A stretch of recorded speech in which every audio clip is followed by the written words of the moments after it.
প্রথম দেখায় মনে হতে পারে আমরা কোনো এক আদিম গ্রামে এসেছি।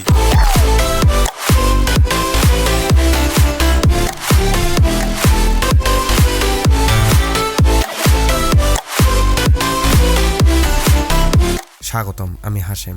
মাত্র 10-11টি পরিবার নিয়ে গড়ে ওঠা এই ছোট্ট গ্রামটি দেখে আপনার মনে হবে কোনো শিল্পী তার তুলিতে পরম মমতায় এটি এঁকেছেন। এই গ্রামটির সবচেয়ে বড় বিশেষত্ব হলো এর ঘরগুলো।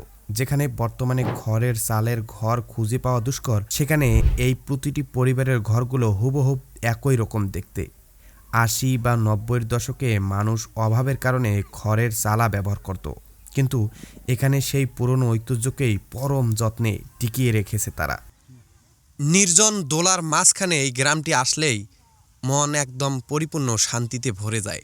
এই গ্রামটি নীলফামারী জেলার ডোমার উপজেলার চিলেহাটিতে অবস্থিত।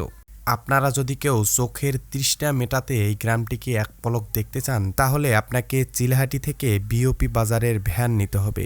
বিওপি বাজার পৌঁছানোর আগেই এই গ্রাম